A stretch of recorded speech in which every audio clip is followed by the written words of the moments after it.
Hey guys, this is episode 3 of Nerd Citadel, and this is our non-spoiler Joker review. We actually just got back from the movie, Wow. and and it was pretty awesome. It is swiftly just become one of my favorite movies of all time.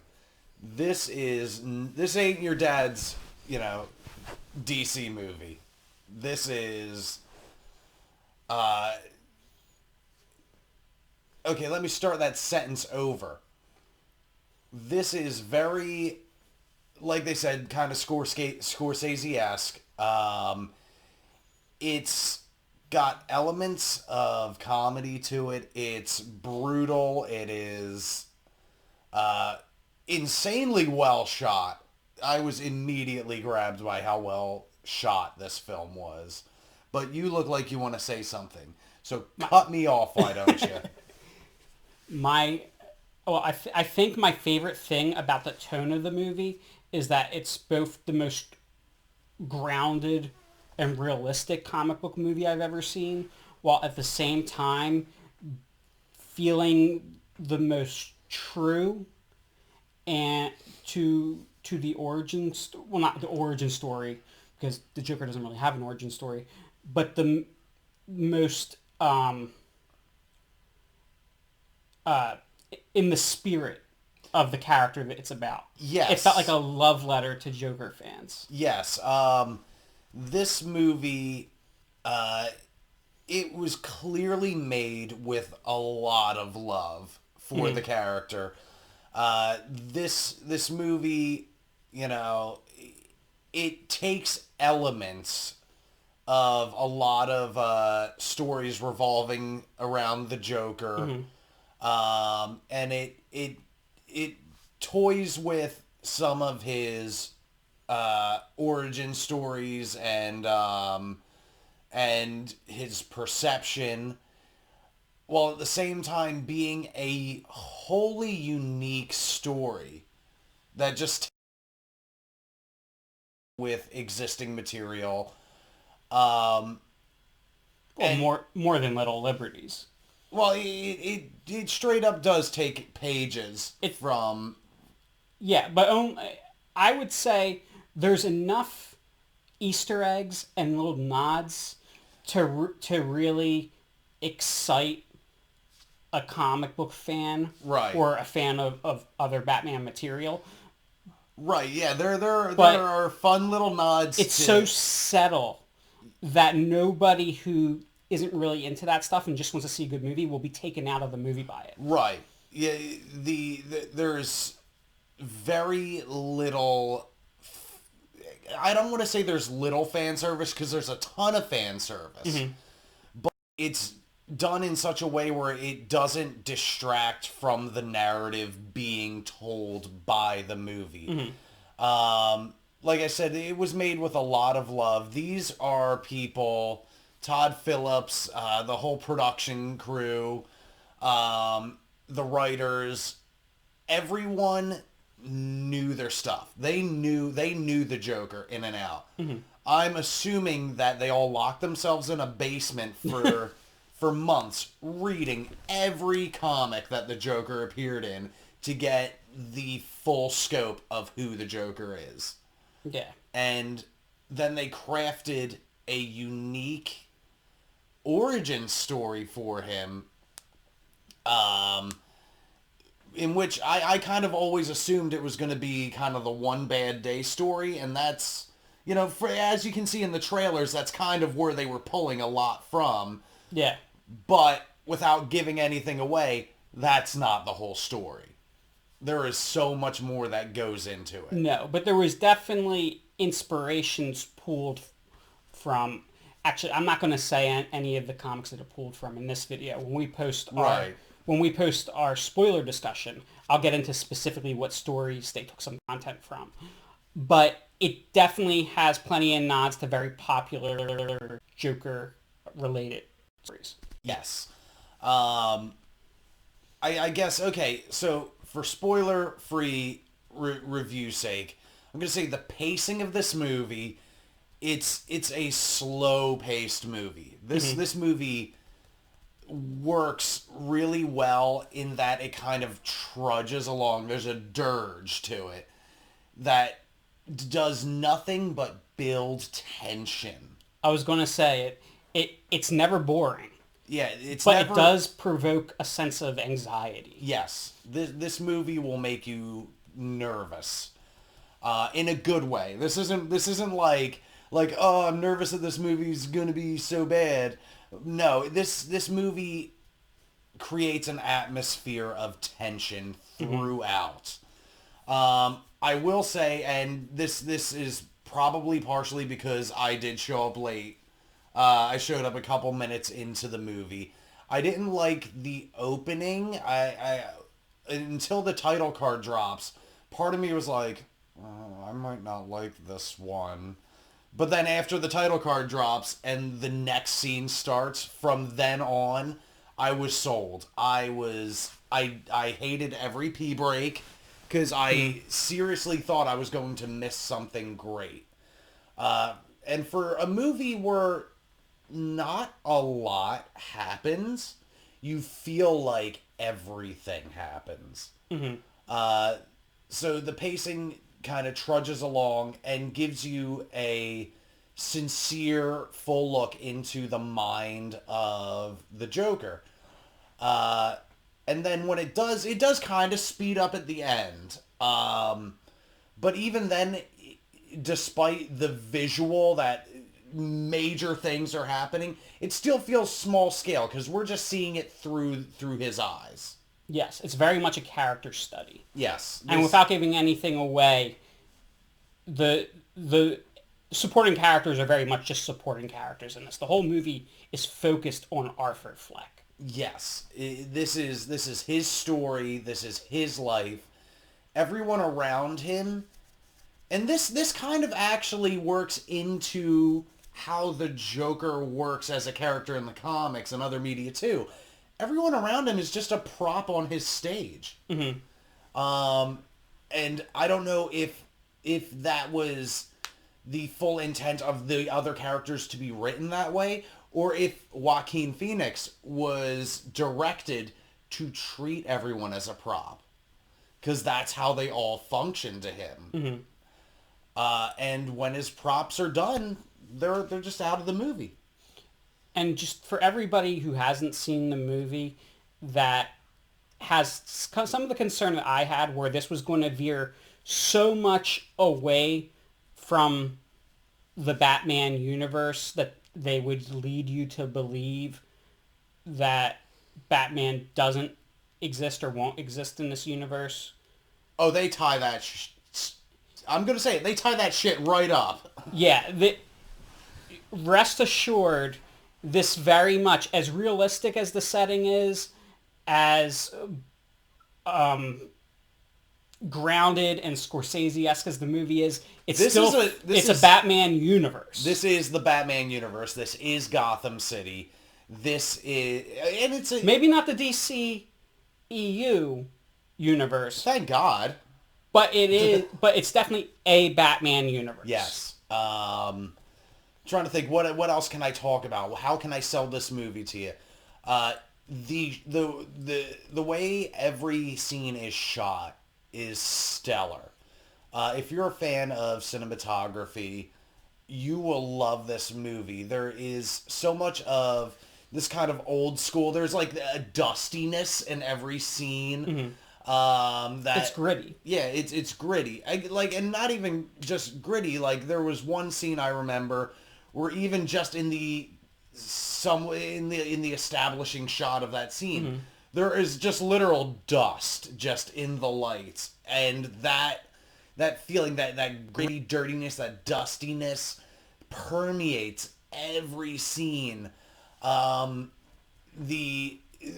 is a pretty fair usage of Dutch tilts, which I'm normally not a huge fan of in movies because I think they tend to get overused. But they work really well in this movie. I'm not that familiar with cinematography, but I'm gonna describe a scene to you that whoever's watching this won't understand. So you just tell me. that scene in the kitchen where he does something kind of weird and shocking, and the camera kind of pans. Is that... No, a Dutch tilt. This was all over the first Thor movie. Because I thought that was cool. You know what scene I'm talking about? Yes, Camera I know what you're talking about, and that is a good scene. I will demonstrate a Dutch tilt right now. That is where this is how a film is normally shot. This is how a film is shot with a Dutch tilt. It's just slightly off skew. Now, that is normally done to infer that the world that your protagonist inhabits is askew. Okay. That something is off, perception is off. For the Joker, it makes a lot of sense, and it's not overused. There's a lot of long shots, a lot of wide shots to convey a lot of loneliness in his world. Because even when he's in crowds and it's a wide shot, you almost feel like there's space around him. Yeah. And very visually, you see someone that is isolated. And part of that is self-imposed, as we see, as he starts to treat the other characters and the other props with a malice only the Joker can show. He removes any semblance of regular life from him.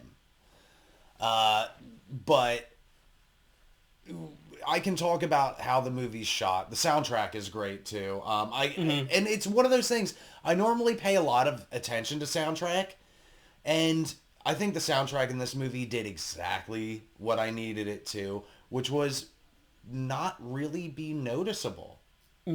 Now, it was a powerful soundtrack. Like when I did think about it, I'm like, oh man, this fits perfectly. Or it's funny, or it's some kind of backhanded humor. Yeah. Now, when you watch this movie, there are 2 times that I think the soundtrack was used particularly well. I know one of the scenes you're talking about, and just be on the lookout for it. Yeah, well, they're both kind of nostalgic in a way. Yeah, they're nostalgic. The one I picked up is you got to sit through the whole film. It's right at the end, and it was a perfect soundtrack choice, and it plays into the Joker, and the Joker plays into it. That's all I can tell you.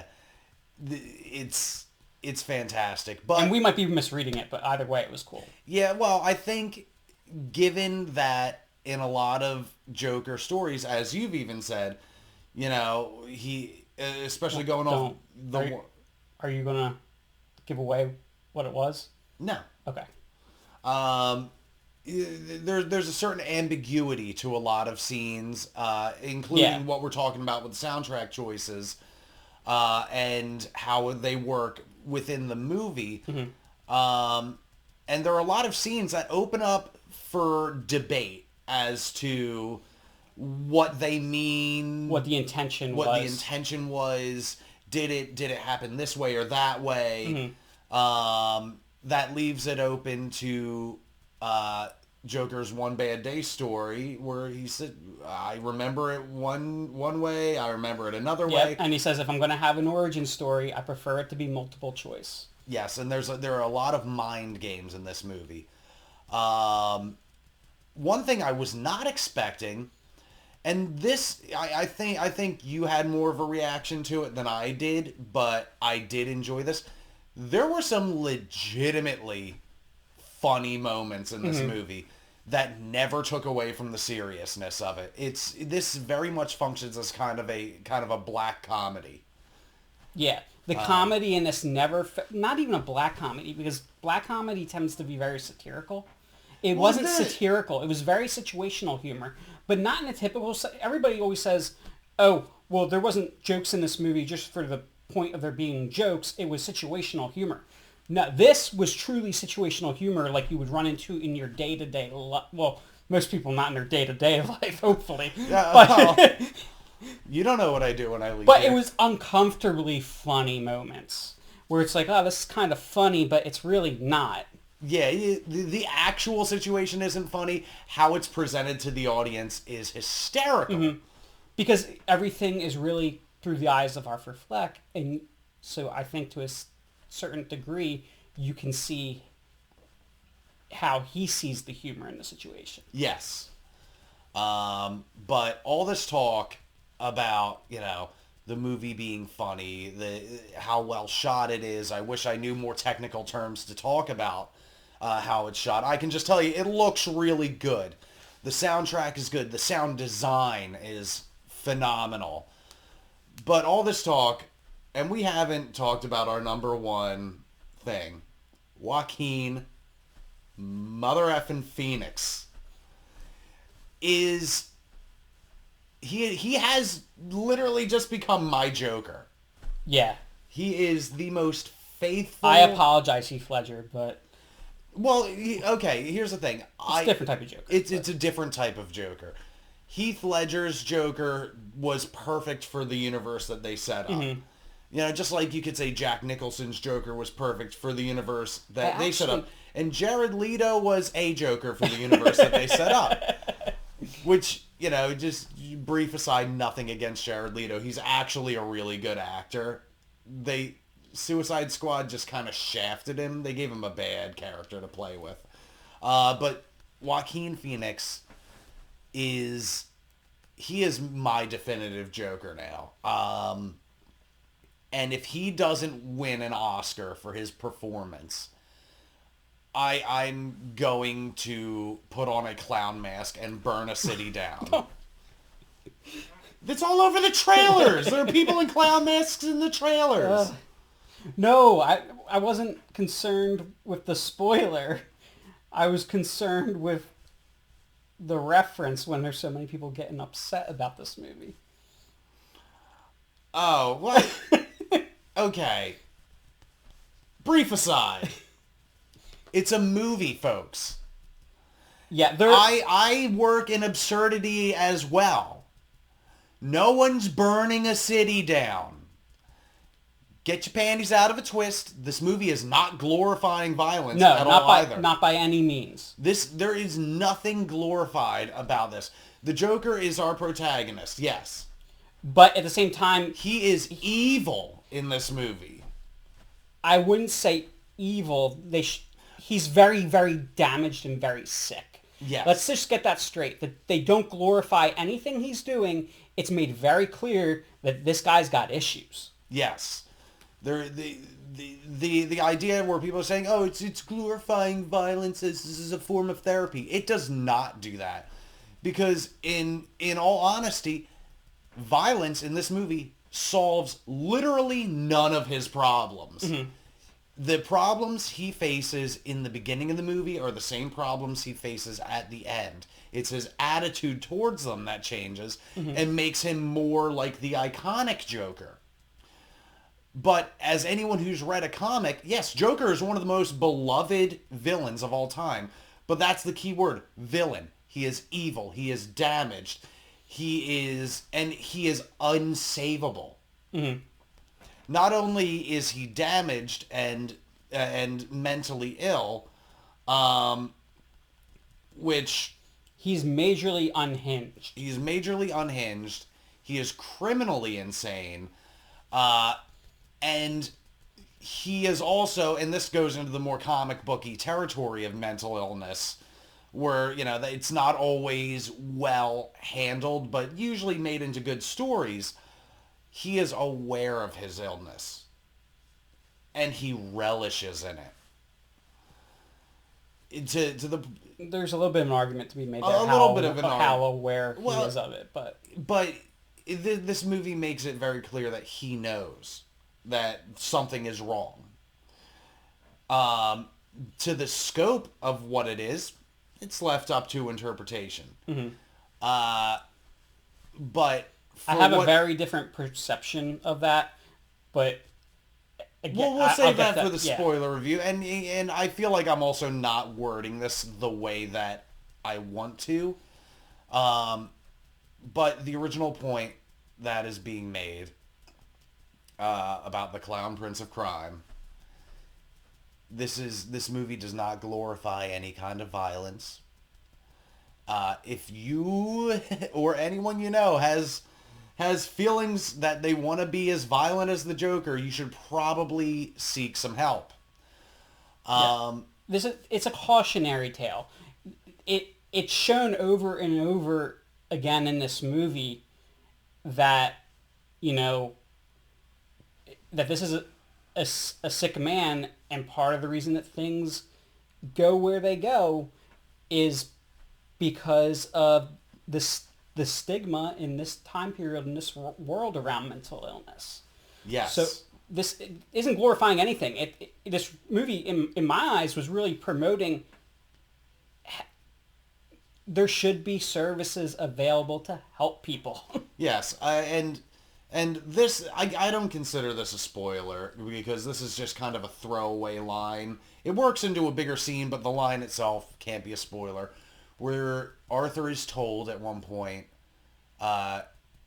these people don't give a shit about you. Yes. And that kind of sums up a lot of the film. That people don't give a shit about him, and he makes them give a shit. Well, specifically, they don't give a shit about people like you. Yes, people as like in people with mental illnesses, and that was the major message of this movie. Yes, that you know, no one notices someone that is damaged until they do something damaging. Mm-hmm. And that's where, and you know, it really, I mean, the trailer actually kind of does sum up the overarching plot. In the trailer, you get these lines from him where he says, you know, for the longest time I didn't know if I really exist, but I do, and people are starting to notice. Yes, exactly. And that permeates so much of the movie. But I'm going to start talking in circles, so I will let you take over. All right. Well, I think shortly we'll get into the spoiler video, which we'll probably post that. I guess tomorrow would be acceptable. Yes. Or maybe even... We'll mark on it clearly that it is a spoiler video. Well, but we could always wait a week or something, whatever. Let the movie make its rounds, but we should at least do the spoiler review. Yeah. But this is behind the scenes stuff, guys, us discussing the videos we're going to make. And the spoiler-free review of Joker. So what should we say in the spoiler review? Oh, we should totally say the part where like Riddler hangs himself. How does that make any sense? Or, you know, or like when it turns out through the whole movie, Joaquin Phoenix's Joker was really Clayface pretending to be the Joker. Oh my God. Or when Alfred put on like the Dark Knight Returns suit, like the mech suit, and fought Bane. Or at the end when Scooby-Doo and the gang revealed that it was Old Man Jenkins the whole time. Let's see who the Joker really is. Old Man Jenkins? But why? Spanish doubloons buried underneath Arkham Asylum. And I would have gotten away with it too if it weren't for you dumb kids and that dog. And Batman. And Batman's there and he's like, I'm the night. But yeah, but overall, it was a really great movie. Even though they keep saying that it's a one-off, this movie I really hope made me it isn't. really, really hope that this is in fact the Joker that we'll see in the future. I would really like to think so. I think... Hey, money can change a lot of things. Yes. And that's... Even for Joaquin. Oh, well, yes. And I feel like we didn't talk enough about Joaquin. He has this ability, okay, where... And this is an ability that Tom Hardy has, too. I've noticed ever since Dark Knight Rises. Mm-hmm. But Joaquin has always done it better. Where he can act solely through his face. Which is very important when you're playing a clown. Yes.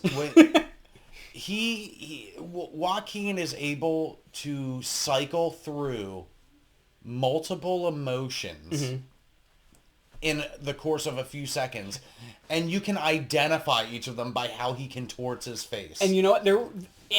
I don't know if he did this on purpose, but there were particular times in the movie where not just his facial expressions, but also the way he held his body and his gestures, I was like, oh, that's that Joker. Oh, that's that Joker. Yeah. Like, it felt like he was embodying different incarnations at different times. Yes. I felt a little bit of Jack Nicholson. I think that was the most abundant one that I noticed. In his mannerisms. Demeanor, his mannerisms, his demeanor, his physicality. Yeah, there were a couple moments where he had more of this like kind of like I don't know, like sachet swaggery thing, where he almost kind of put on these stereotypically like effeminate qualities, and somehow I thought of Jared Leto's Joker, which is really strange because he doesn't really do that other than the rocking thing. Mm-hmm. But I do feel like every iteration of the Joker that has existed is given a nod by Joaquin. I think he embodies every form, which I guess, again, you want an origin story, make it multiple choice. Even at one point, I specifically saw, and this is in the trailer, so I can say it, I specifically saw when he's in the doorway and his face is just painted white and his head's kind of down. I felt like... It was the crow. No, just... The crows. Just the way he had this very slight trim grin and just the pure white makeup. Yeah. It felt like in the later episodes of Batman the Animated Series. Yes. Yes. You see what I mean? Like, the dark eyes and... Yeah. When they changed the animation style. Right. Yeah, okay. Now I'm thinking about it. So we even got a little Hamill in there, too.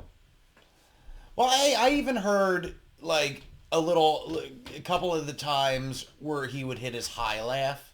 Mm-hmm. Looked like it was kind of dipping a little bit into, like, the Hamill territory. Mm-hmm. Wasn't the same laugh. Like, Joaquin's Joker laugh in this movie is so insane. And it's without giving anything away, it's the first time that the laugh really plays into the story. Yeah, the laugh is actually part of his character and not part of his... It's part of who he is and not what he is. And it sounds so insane and at the same time never feels forced. Right, yeah, no. It's a very natural movie. This movie feels really organic. There are a couple of moments where I feel like a thing or two was a little shoehorned, but it still resolved itself. Anything that I felt was shoehorned or just there for fan service it's there and gone so fast that it's not bothering one bit. It's more like, are they gonna... Oh, they did it. Okay. Well, next. Yeah, very, very good. So, folks, go see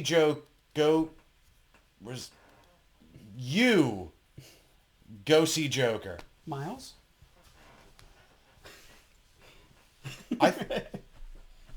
I don't see him taking a crowbar, so. Because that would be a hate crime, and we don't do that in America.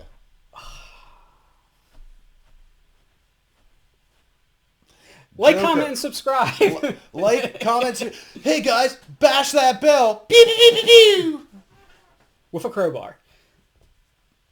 All right, guys. Please like, comment, and subscribe. And if you've seen the movie, please click over to the next video if we've already posted it at this point.